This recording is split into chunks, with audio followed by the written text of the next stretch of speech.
오늘 22편은 메시아의 고난의 시 이사야 53편과 함께 그 고난에 대한 유명한 거죠. 시편 22편. 이게 마태복음 예수님의 고난주간 사건에 일어나는 그런 기도들, 특별히 가상칠언 이런 말씀을 볼 수 있을 겁니다. 첫 번째 부분은 비통한 호소입니다. 그래서 21절까지 가장 깊은 그 비극, 고난, 부르짖음 볼 수가 있죠. 그 뒷부분은 그 문제가 이제는 바꿔져서 찬양으로 그렇게 바꿔져 간다 하는 거 볼 수 있습니다. 자, 1절 내 하나님 내 하나님 어찌 나를 버리셨습니까? 이 버림받은다고 하는 거. 가까운 분에게 믿었던 분에게 내버림을 당했다. 멀리 계신다. 돕지 않는다. 신음소리도 들어주지 않았다. 낮에도 부르짖고 밤에도 잠잠하지 않고 찾는데 응답이 없다. 정말 막막하지요. 그 예수님의 버리셨습니까? 이게 십자가 위에서 7마디 외치던 한마디가 그겁니다. 정말 답답하고 비극적이고 절망스러운 그런 거죠. 하나님은 즉시 응답하신 것이 별로 없어요.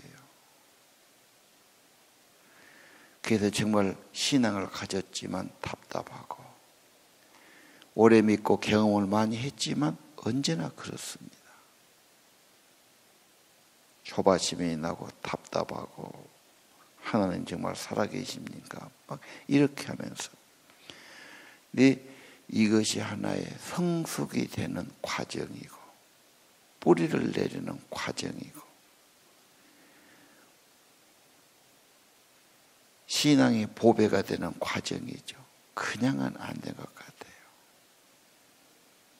그래서 우리들의 아픔이나 무거운 짐이나 탄식이나 이러면서 믿음이 좋아지고 경험되는 거지 그냥 아무 일 없이 그냥 좋아지는 건 없는 것 같습니다. 그래서 우리는 우리들의 고난과 어려움을 다시 한번 봐야 된다. 3절이 유명하지요. 찬송 중에 거하시는 주님. 꼭 기억해야 될 말씀입니다. 하나님은 찬송을 좋아하고 찬송을 받으시고 하나님의 보좌는 스랍천사들이 계속 찬양을 올려드리죠. 결국은 우리도 주님을 더 만나기 위해서는 찬양이 열려야 된다. 결국은 고난과 비난과 애처로운 기도를 드리다가도 이게 찬양의 기도로 가야 된다. 기도의 결론은 감사와 찬양까지 가야 된다. 내 속에서 그 찬양이 흘러나와야 됩니다. 이것은 깊은 믿음이요 성령의 도우심일 겁니다. 시편 149편에 보면 찬양할 때 하나님의 역사예요. 찬양은 결박을 풀어요. 바울과 실라만이 아니에요. 하나님의 권능이 임하는 길이에요. 그래서 정말 여러분 어두우면 바울과 실라가 감옥에 갇혔을 때 막 찬양했지 않습니까? 찬양할 형편이 아니죠. 매 맞았는데 갇혀있는데 억울한데요. 근데 결국은 기도하다 보면 성령이 도와주시다 보면 결론은 그렇게 되고 이제 그러면 하나님의 역사가 머지않아 역사를 하시는 겁니다. 그래서 이 찬양의 기도 4절 이하는 정말 어렵고 힘들 때 과거를 돌이켜보는 거. 내가 받은 은혜들, 그때도 도와주셨지. 그때도 이렇게 내가 은혜로 승리했지. 하나님이 기도를 도와주셨지. 이보다 더 어려운 과거를 생각. 특별히 오늘 과거는 조상들이 어떻게 믿었나? 우리 조상들이 주님 의뢰했고 주님이 건져 주었습니다. 그분들이 주님께 부르짖었고 구원을 얻고 주님 의뢰해서 수치를 당하지 않았습니다. 그래서 아브라함부터 보는 거예요. 아브라함이 혈을 단신 왔는데 그 귀한 자식이 없어서 몸부림치지 않습니까? 무려 20년. 그렇죠? 20년이 넘지요. 아브라함이 그 기간 동안 어디 하나님 너무하십니다. 20년 기다리면 뭐가 됩니까? 그게 100살에 일어나는 거예요. 25년이죠. 차라리. 야곱은 어쩌습니까? 축복을 약속받았는데 바로 축복이 열리지 않아서 도망꾼이 되지요. 가서 고난을 당하죠. 집에 돌아온 것이 몇 년입니까? 10년이 훨씬, 10년이 무엇입니까? 거의 20년 가까이 돼서 집에 돌아오죠. 하나님 빨리 좀 역사하시지. 빨리 역사하면 또 빨리 없어지기 쉬워요. 그게 믿음의 그릇을 만들고 성석을 만들고 보배를 만들고, 사실 어렵지 않으면 잠자요. 쉽게 그냥 가만히 있어요. 어려우니까 믿음이 견고해지고 겸손해지고 기도를 하고 살려달라고 그러고 몸부림치면서 믿음의 뿌리가 내리고 믿음이 깊어진 것 같아요. 모세는 어떻습니까? 뜻을 가졌지만 도리어 쫓겼고 40년간 광야에서. 자, 믿음의 인물들은 그렇게 우리 조상들이 특별히 오늘 다 이뤄졌습니다. 10년이 넘는 생활을 쫓겨다니면서 고난 나가면서 죽음 직전에서 코 쏘고 부르짖는 거. 그 아픔이 비극이 이런 찬양이 기도가 노래로 변화된 거죠. 사실 깊은 예술은 편안해서 나온 법이 없어요. 작곡을 하든 시가 나오든 작품이 나오든 깊은 어려움 가운데서 몸부림치면서 뭐가 나와요.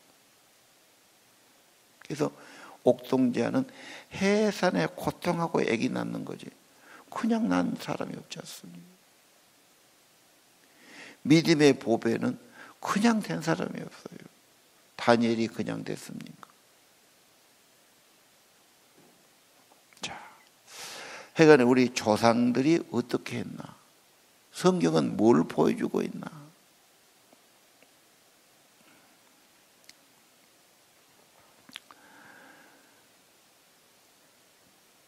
6절 이하는 현실의 아픔과 탄식이에요.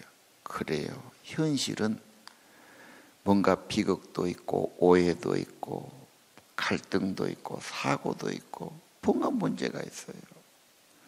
이것을 하나님께 그대로 고백하는, 나는 벌레요. 벌레 취급당하는 사람이 아니에요. 비방을 받고 조롱을 받고 입술을 삐죽이고 십자가에 달릴 때 반응이 그거예요. 이 성경은 십자가 나오기 전에 1000년도 전에 지금 써놓은 거예요. 그런데 그것이 애언이 된 거예요. 하나님이 구원하나 보자. 밑에 사람들이 십자가에서 내려봐라 그럼 믿으란다 막 이렇게 외치고 있잖아요. 예수님 왜 나를 버리십니까? 외치고 있지 않습니까?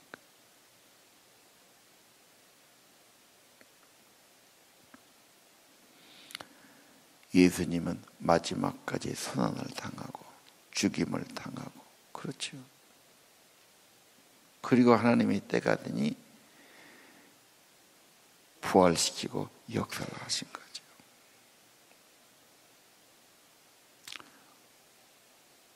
구절 이하 자기 고백이지요. 과거를 돌이켜보는 거죠. 날 때부터, 아니 어머니 못해서부터, 어릴 때부터, 어머니 젖 먹을 때부터 주님 의지했습니다. 자기 신앙, 자기 과거를 돌이켜보고 호소하는 거예요. 11절 멀리하지 마십시오. 환난이 가깝습니다. 도울 자가 없습니다. 12절 이하는 이 무지한 짐승들, 사자같이, 이 사자나 이리는 조금도 인정이 있는 게 아니에요. 포식자죠. 그냥 잡아서 잡아먹는 맹수입니다. 인정을 구할 수가 없어요. 그래서 14절 이하의 엄청난 비극의 모습, 뼈가 부러졌어요. 마음은 녹아버렸어요.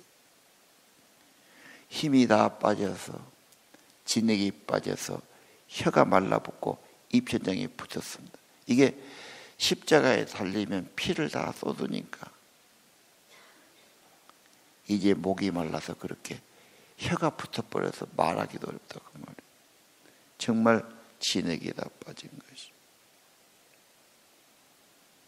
개들이 에워쌌고 내 뼈가 보이고요. 또 내 겉옷을 나누고 속옷을 재입었습니다. 참 기가 막힌 말이죠.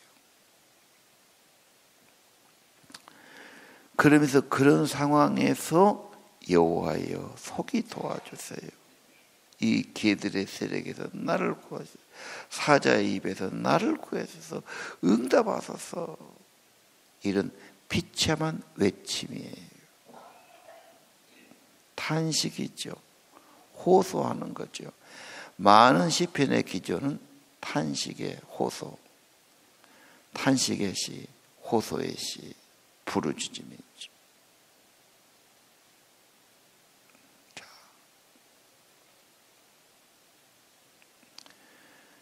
그리고 주님께서 십자가에서 다 갚았다, 다 지불했다, 다 이루었다.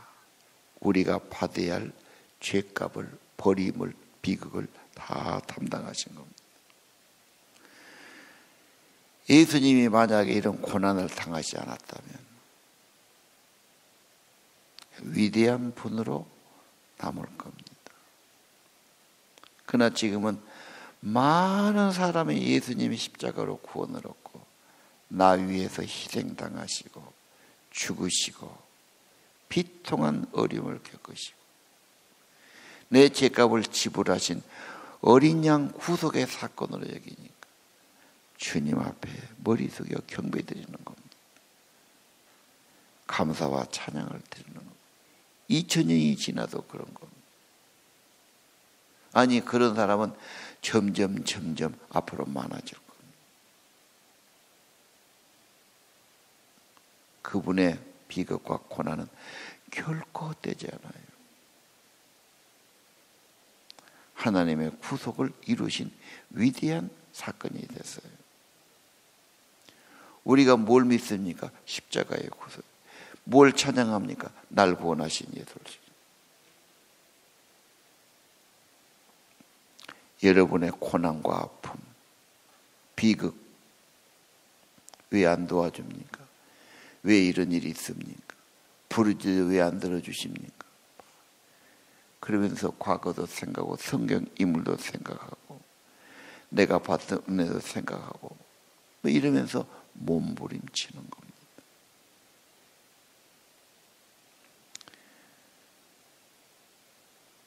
과거에 아픔이 얼마나 있었나, 배신이 있었나, 절망이 있었나, 정말 견디지 못하고 잠을 자지 못하고 밥을 먹지 못하고 내가 하나님께 머리 숙이고 몸부림치고 이렇게 외치고 그런 적이 있었나? 그때 도와주셨나? 내 믿음의 성장은 그런 아픔이 없이 될 수가 있었을까? 생각해 보는 거예요.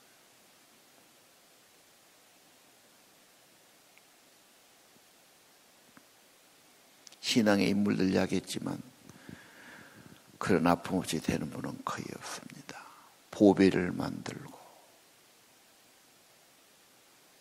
천국의 보배를 만들고 믿음의 사람을 만드는 과정이 됩니다. 그건 너무도 귀합니다. 천국의 귀한 믿음, 믿음의 사람 그 보배를 만드는 과정으로 여기셔야 합니다. 22절 이하 이제 바꿔집니다. 주의 이름을 선포하고 주님을 찬양하겠습니다. 여호와를 찬양해라. 야곱의 자손아 영광을 돌려라. 어떻게 갑자기 찬양이 나옵니까? 하나님의 은혜지요. 때로는 힘들고 지치고 포기하고 싶고, 왜? 응답이 없으니까, 은혜가 없으니까 낙심합니다. 그러나 하나님께서는 내가 알 수 없는 방향으로, 상상도 못했는데 뭔가 은혜를 주셨어요. 뭔가 말로는 표현 못해요. 아니, 환경이 바꿔지고 문제가 해결된 건 아니에요. 근데 내 마음에 하나님의 임재가 있든 만져주심이 있든 믿음이 있든 성령으로 찬양해 하시든 뭔가 내 믿음부터 바꿔주셨어요. 이게 더 중요해요.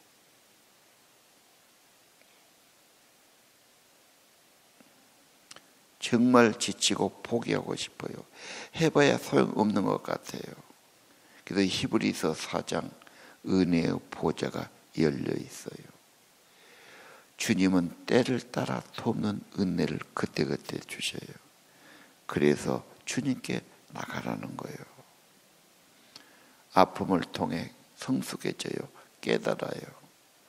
진짜 배움은 삶으로 배워요. 경험으로 배워요. 책으로 생각으로 아니에요. 지껏이 안 돼요. 여러분의 믿음도 아픔으로 배워요. 고통으로 배워요.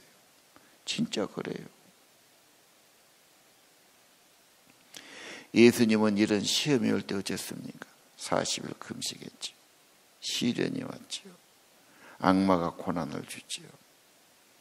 예수님은 신명기의 말씀을 선포하신 겁니다. 정말 어려우면 말씀을 내가 붙들어야 되고, 말씀을 계속 암송해야 되고, 되새겨야 되고, 내 입으로 선언해야 되고, 내가 선포해야 합니다. 믿음이 더 커져야 돼요. 말씀이 더 강력해야 돼요.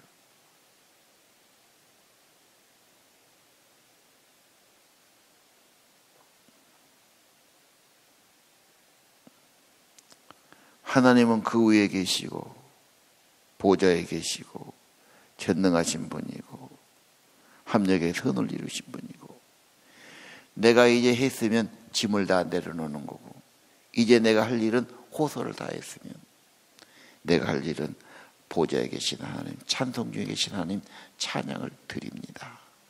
거기까지 나가시기를 바랍니다. 26절 겸손한 자 하나님은 반드시 주셔요.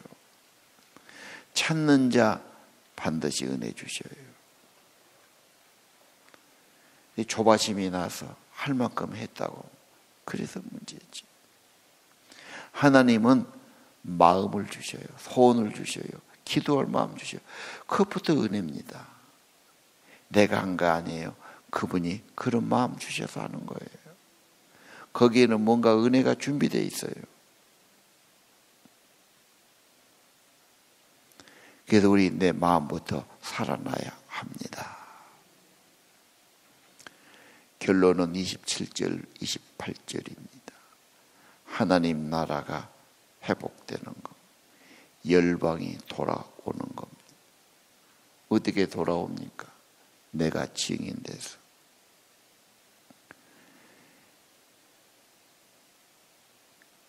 열방이 다 주님께 돌아와 하나님을 예배하는 백성, 이게 꿈이지요. 소원이지요. 천국은 그런 곳이죠. 하나님 백성 되는 겁니다. 다 이루셨다. 십자가의 속죄를 다 이루시고 그 고난의 값을 다 지불하셨어요. 인류를 구원하는 길을 열으시고, 십자가는 수없는 교회 하나님 백성을 만드신 겁니다. 예수님은 결혼하고 아기 낳고 그런 분이 아니에요. 육신의 자녀는 아니지만 영의 자녀, 예수의 피로 구원받은 자녀는 수만 수억이 되지요. 이들이 다 보좌 앞에서 어린 양의 구원하심이 어린 양과 하나님께 있도다. 존귀와 찬양과 영광을 다 돌리지 않습니다.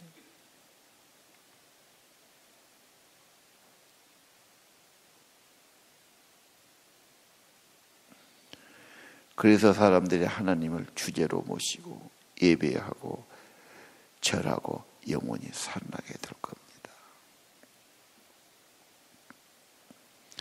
여러분, 하나님의 예언, 하나님의 나라, 하나님의 뜻은 성취됩니다.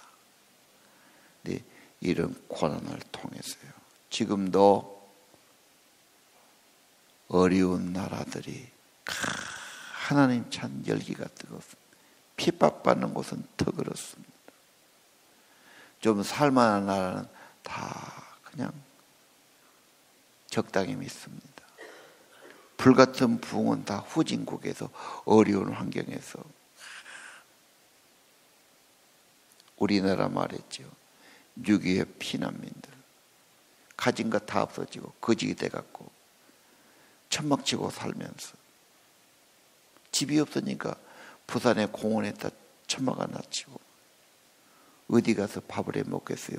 용번을 얻어 보겠어요? 그런 사람이 아침 저녁으로 이제는 기도밖에 없어요.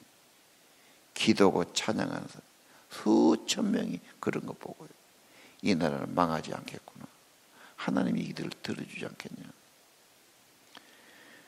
그 뜨거운 믿음이 고난 가운데 피어올라고. 그들이 나중에 보면 다 결과가 좋아요. 부잣집 자식으로 부모 재산 물려받아서 재산이 좀 있고 어쩌고 헐렁헐렁 하다 그냥 없어지는 거고.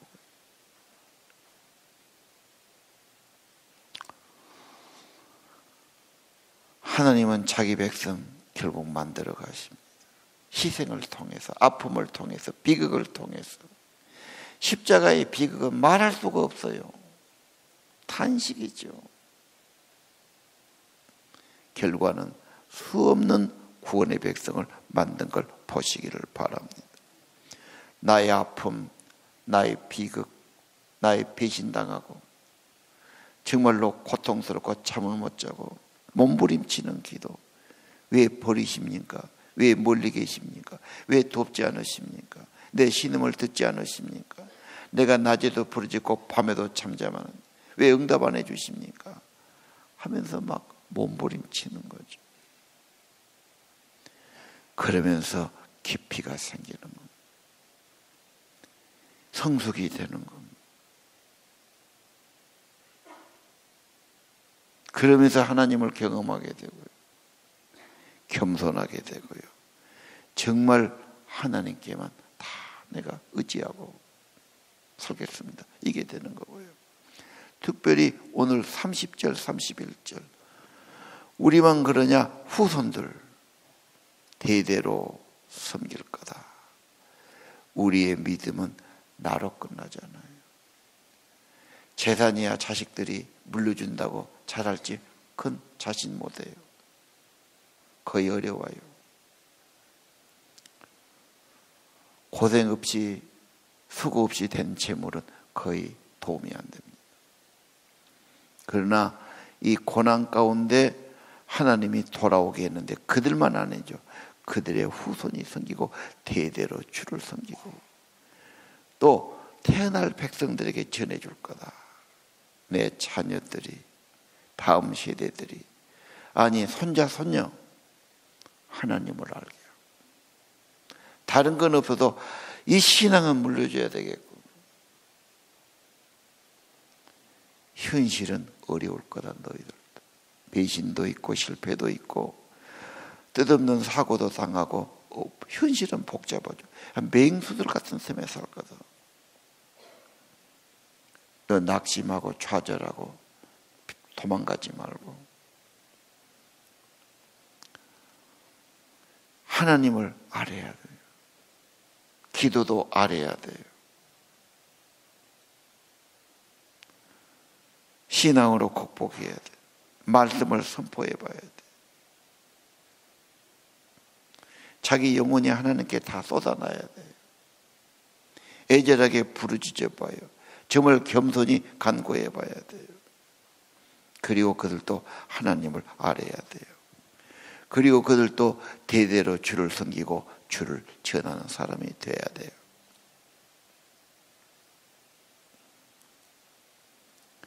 합력의 선을 이루어가지요. 너무 지레 믿음 없이 내 생각으로만 갈등하고 내 생각으로 개선하지 마시고, 이건 진정으로 하나님을 찾는 그런 기회가 되고, 이런 부르짖음, 이런 호소가 되고요. 결론은 하나님께 대한 예배지요. 찬양이지요. 최고의 것을 드리죠. 그래요. 참된 기도와 예배는 나를 드리는 거예요. 향유 오갑을 드린 것처럼 자기의 전부를 드린 거예요. 하나님이 받아주시는 거예요. 그러면 됐어요. 이제 하나님이 책임지시고 합력의 선을 이루어 가실 겁니다. 기도합시다.